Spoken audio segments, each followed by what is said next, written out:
அப்பா பார்க்கும்போது அப்பா நம்ம விலகிறதே நல்லது அப்படின்னு நினைப்பேன். ஏன்னா இப்பெல்லாம் ஹாய் பாய் அப்படிங்கிறாங்க.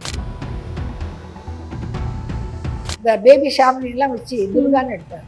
அந்த துர்கா லாங்குவேஜ் 8 லாங்குவேஜில் எடுத்தார். ரொம்ப நாள் ஆசையா ஒரு பரதநாட்டிய டான்ஸில் கல்யாணம் பண்ணணும், அவரோட ஆம்பிஷன். அவரை பற்றி எனக்கு ஒன்றுமே தெரியாது. நீங்கள் அவர் இன்ட்ரெஸ்ட் காட்டல?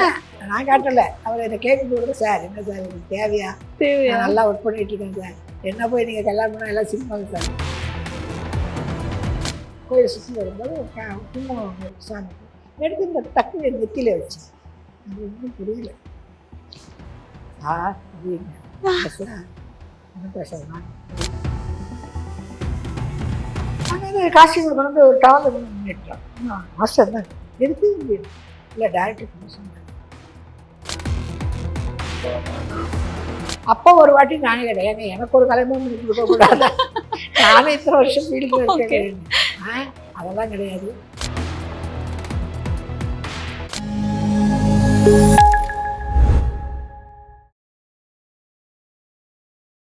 நாதஸ்மி நேயர்களுக்கு வணக்கம். இன்னைக்கு நம்ம யாரை பார்க்க போறோம் அப்படின்னா, 50 வருடங்களுக்கும் மேலா படங்கள்ல இவங்க அசிஸ்டன்ட் கோரியோகிராஃபரா பண்ணி, டான்ஸ் மாஸ்டரா பண்ணி, எல்லா ஹீரோ ஹீரோயின்ஸ் கூட இவங்க வந்து வேலை பார்த்துருப்பாங்க. சினிமா ஆரம்பிச்சிருந்து எம்ஜிஆர் சாரா இருக்கட்டும், சிவாஜி சாரா இருக்கட்டும், ஜெயலலிதா அம்மாவா இருக்கட்டும், எல்லா பெரிய பெரிய ஆர்டிஸ்ட் கூட இவங்க வேலை பார்த்துருக்காங்க. ஸோ அவங்க மாதிரி ஒரு ஆர்டிஸ்ட் தான் நம்ம இன்னைக்கு பார்க்க போறோம். வணக்கம் மேம். வணக்கம். எப்படி மேம் இருக்கீங்க? நல்லா இருக்கேன். நல்லா இப்போ இருக்க டான்ஸ் மாஸ்டர்லேயே உங்களுக்கு ரொம்ப பிடிச்ச டான்ஸ் மாஸ்டர்? இப்போ இருக்கிற மாஸ்டர்லாம் எனக்கு சோபி பிடிக்கும். ஓகே. அப்புறம் வந்து தினேஷ். அப்புறம் தேவை சொல்லவே வேண்டாம், அவர் எல்லாரும் சொல்கிறாங்க, அவருக்கு அது தனி. அவர் மற்றபடி இப்போ பாபா பாஸ்கர் மாஸ்டர் அதெல்லாம் இப்போ ரொம்ப பிடிக்கும். இன்னும் நிறைய பேர் அப்கமிங் மாஸ்டர்ஸ் நிறைய இருக்காங்க. எனக்கு சில பேரெல்லாம் தெரியாது. நேராக பார்த்தா எல்லாம் விஷ் பண்ணுவாங்க மாஸ்டர் அப்படின்னு வந்த உடனே காலத்துக்கு போவாங்க, எல்லாம் பண்ணுவாங்க. ஆனால் அவங்க பேர் எனக்கு தெரியல. இப்போ லேட்டஸ்டாக வந்து இவங்க தினேஷ் மாஸ்டர் எனக்கு நல்லா, அவருடைய ஸ்டைல் அல்டிக்காமல் எப்பேற்பட்டவங்க ஆட சட்டிலாக இருக்கும், சட்டில்டாக இருக்கும், ஸ்மூத்தாக இருக்கும், கிரேஸ்ஃபுல்லாக இருக்கும். அதனால இருக்கும். அதே மாதிரி இவர் சோபி மாஸ்டர்லாம் அந்த ஸ்டைல் எல்லாம் நல்லா. அதே மாதிரி பாபா பாஸ்கர் அவர் இந்த தர டிக்கெட்டுக்கெல்லாம் நல்லா நல்லா இதுவும் பண்ணியிருக்காரு, அதுவும் பண்ணியிருக்காரு. பட் அவருடைய ஸ்டைல் தான். இப்போ இருக்க ஹீரோஸ்ல அவங்களுக்கு ரொம்ப பிடிச்ச தனுஷ், விஜய். நல்லா தனுஷ் ரொம்ப பிடிச்சது. விஜய், அஜித் எல்லாமே பிடிக்கும். அவங்க எல்லாமே ரொம்ப ஒரு முத்திரை இருக்கு. அவங்களுக்கு ஒரு ஸ்டைல் வச்சுருக்காங்க, ஸ்டைலில் போகிறாங்க. தனுஷ் தான் ஆளுங்களாக இருக்கு. அவரோட இப்போ நீங்க இதை ஃபீல் பண்ணிருக்கீங்களா மேம்? நான் இப்போ டான்ஸ் மாஸ்டரா இருந்தா கலக்கிருப்பேனே அப்படின்னு ஃபீல் பண்றேன். நம்ம இருந்திருந்தா இதுல ஒரு பாதியாவது வந்திருப்போம் இல்லையா? ஏன்னா எல்லாரும் ஒர்க் பண்ணியிருக்காங்க, நம்ம ஒர்க் பண்ணாம விட்டுட்டோமேங்கிற ஃபீலிங் எனக்கு இருக்கு. பட் அதே நேரத்தில் நாங்கள் இருந்த பீரியட் வேற, இப்போ இருக்கிற ஜென்ரேஷன், இப்போ இருக்கிற டான்சர்ஸ் அவங்களுடைய பிஹேவியர் எல்லாம் வேறையா இருக்கு. அப்பா பார்க்கும்போது அப்பா நம்ம விலகிறதே நல்லது அப்படின்னு நினைப்பேன். ஏன்னா இப்பெல்லாம் ஹாய் பாய் அப்படிங்கிறாங்க, நாங்கள் அந்த ஸ்கூல் இல்லை.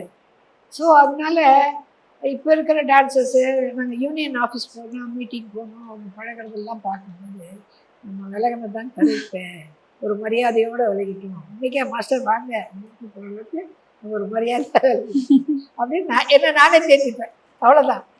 வருத்தம் இருக்கும், ஐயோ நம்மளும் இருந்திருக்கலாமே, நம்ம இருந்திருந்தா இன்னைக்கு நம்மளுக்கு ரைட்டில் நம்ம பேர் வந்திருக்கோமே, எல்லாம் யாருக்கு ஆசை இருக்காது, எல்லாருக்கும் ஆசை இருக்கத்தான் செய்யுங்க.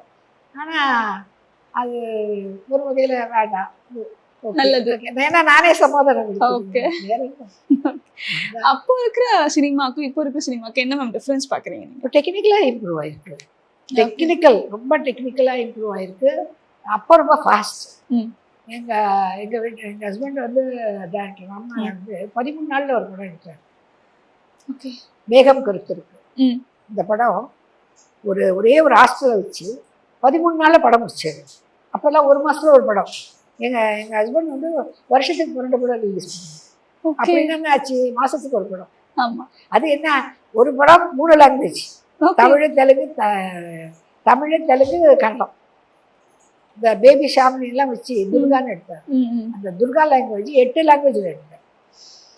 8 லாங்குவேஜ், மராத்தி, குஜராத்தி, போஜ்புரி, தெலுங்கு, கன்னடம், தமிழ், கன்னடம், தமிழ், வேறு இன்னொரு லாங்குவேஜ் எடுத்தார்.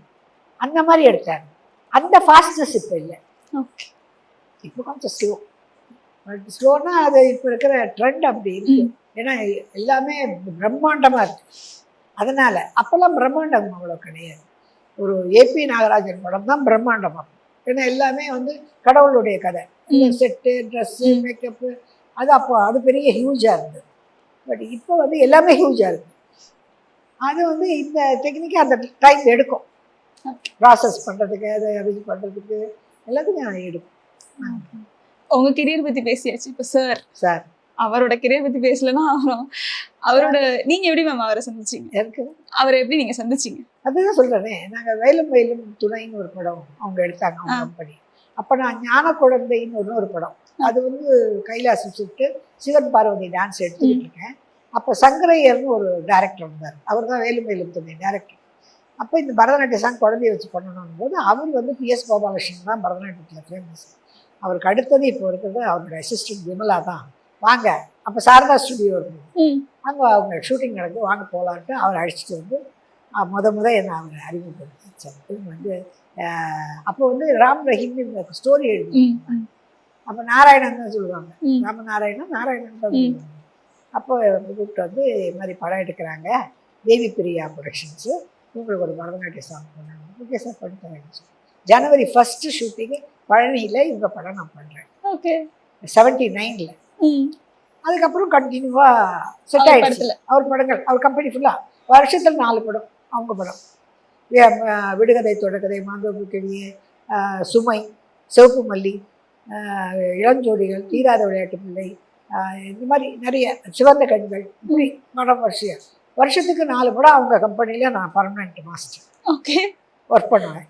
அதே மாதிரி பேமெண்ட்டு கரெக்டாக வீட்டுக்கு படம் முடிஞ்ச உடனே வீட்டுக்கு தேடி வரும். 4 டிக்கெட்டோடு வரும், preview show ticket. Okay. Preview show டிக்கெட்டோடு வரும். இப்போல்லாம் அது கிடையாது. அப்போ டிக்கெட்டோடு வரும். அப்படி பழக்கம் ஏற்பட்டு அப்படி சிவப்பு மல்லி எல்லாம் ஃபுல்லாக நான் தான் ஒர்க் பண்ணேன். நிறைய படங்கள் ஒர்க் பண்ணி பார்த்தீங்கன்னா அவருக்கு என்னுடைய பிஹேவியர் அவருக்கு பிடிச்சிருந்தது. அது அவருக்கு ரொம்ப நாள் ஆசையாக ஒரு பரதநாட்டிய டான்ஸில் கல்யாணம் பண்ணணும், அவருடைய ஆம்பிஷன். ஓகே. அது அவங்க சொந்தத்தில் கல்யாணம் பிடிச்சிட்டு நடக்கல. அது அந்த மனசில் இருந்தது. அப்போ அவர் என்ன மாஸ்டர் தான் கூப்பிடுவாங்க ஆரம்பத்தில். சுமை அவருடைய ஃபஸ்ட்டு படம் மீனாட்சின்னு ஒரு படம், அவர் டைரக்ஷன், நான் தான் மாஸ்டர். ஃபஸ்ட்டு சாங் தான் ஷூட்டிங்கு.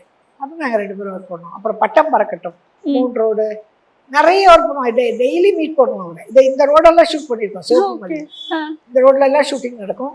ஆனால் உட்காந்து பிரேக் டைத்தில் சாப்பிடுவோம், பேசுவோம். அப்போ என்னை பற்றி அவர் கேட்டார், இப்படியா அப்படின்னு. நான் கேட்டேன். அவரை பற்றி எனக்கு ஒன்றுமே தெரியாது. நீங்கள் அவர் இன்ட்ரெஸ்ட் காட்டல? நான் காட்டலை. அவர் என்னை கேட்கும்போது, சார் என்ன சார் எனக்கு தேவையா, நல்லா ஒர்க் பண்ணிட்டு இருக்கேன் சார், என்ன போய் நீங்கள் கல்யாணம் பண்ணால் எல்லாம் சினிமாங்க சார், வேணாம் சார் அப்படி சொல்லுவேன். அசால்ட்டாக சொல்லிட்டுருங்க அப்படின்னா சார் தான் சொல்லுவேன். ஓகே. வேணாம் சார், இல்லை என்னோட தோணுது அப்படின்னு. நாங்கள் பட்டம் பறக்கணும் ஷூட்டிங் சாத்தனூர் டேம் போயிருந்தோம். அங்கே ஷூட்டிங் எடுத்துகிட்டு இருக்கும்போது திருவண்ணாமலை கோயிலுக்கு போயிட்டு 8 பேரும் எல்லாம் கேமராமேன், அசிஸ்டண்ட்டு எல்லாம் கோயில் சுற்றி வரும்போது குங்குமம் சாமிக்கு எடுத்து இந்த டக்கு நெத்தியில் வச்சு, அது ஒன்றும் புரியல. அப்படிங்க சார் என்ன பேச வாங்க அப்படின்னு போயிட்டு, வாங்க போகணும் தான் வாங்க அப்படின்னு போயிட்டேன். அப்போ கொஞ்சமாக டெவலப் ஆச்சு. எப்படின்னா ஷூட்டிங்கில் எங்கே இருக்கிறீங்க, சாப்பிட்டீங்களா அப்படின்னு ஒரு ஃபோன் வரும். அப்புறம் எங்கேயாவது வெளியே போகிறீங்க, தனியாக போகிறீங்க, யாரும் வரக்கூட அசிஸ்டன்ட், இந்த ஒரு அக்கறை. ஓகே. ஏன்னா இவர் இவ்வளோ அக்கறை எடுத்துக்கிறார் நம்ம அப்படின்னு சொல்லி என் ஃபேமிலி கூட அந்த அளவுக்கு அக்கறை எடுத்துக்கிறாங்க. அதே மாதிரி சிவப்பு மல்லியில் நம்மளோட மழை சாங், மழையில் நினைஞ்சிட்டு 2 கண்ணும் சந்தன கிண்ணம் தொட்டுக்குள்ள ஆசை வரும் அந்த சாங், அதுவும் ஹிட்டான சாங். அந்த சாங்கில் மழையில் நனைகிற மாதிரி சாங்கு நான் தானே முதல்ல செஞ்சு காட்டணும்.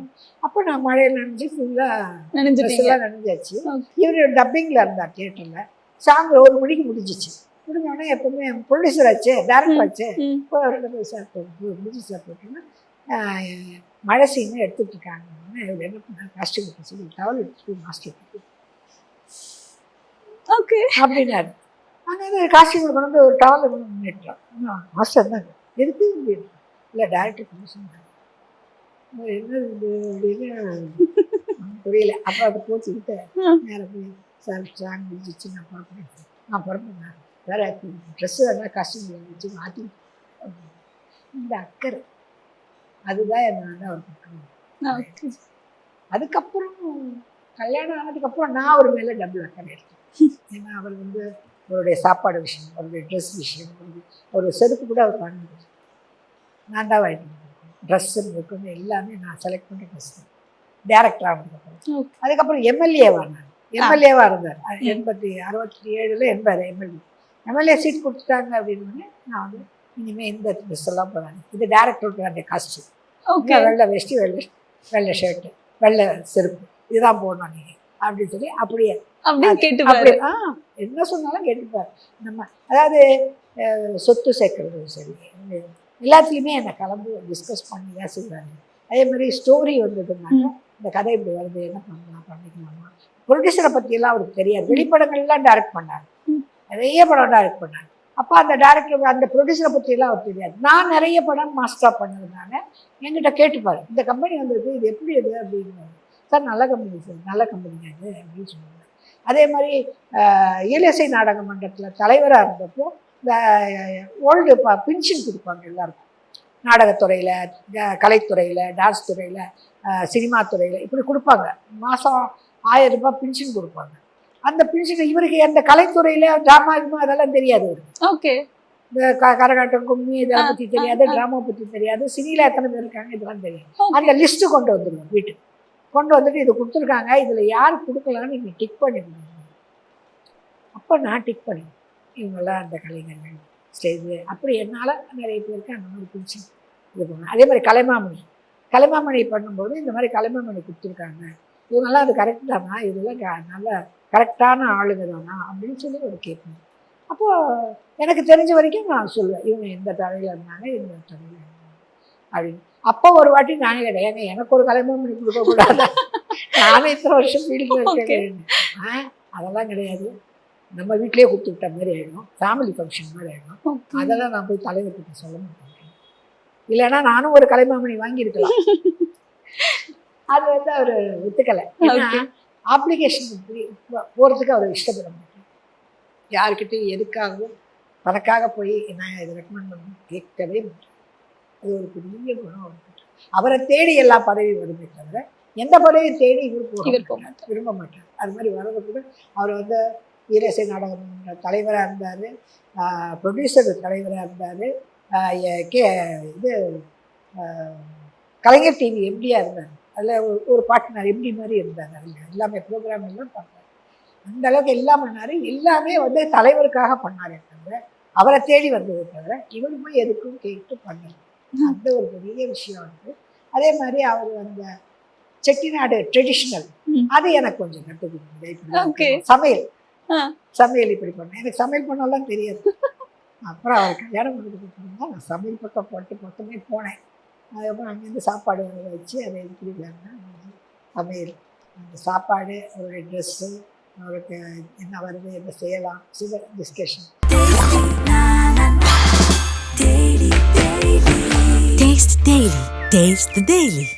லயன் சாக்லேட்ஸ்ல பாதாம், டேட்ஸ், சாக்லேட் 3 இருக்கு. ருசிக்கு சாக்லேட், அயன் சத்துக்கு டேட்ஸ், புரோட்டீனுக்கு பாதாம். தாத்தா ரொம்ப டெலிஷியஸா இருக்கு. Lion Choco Dates. Healthy and delicious.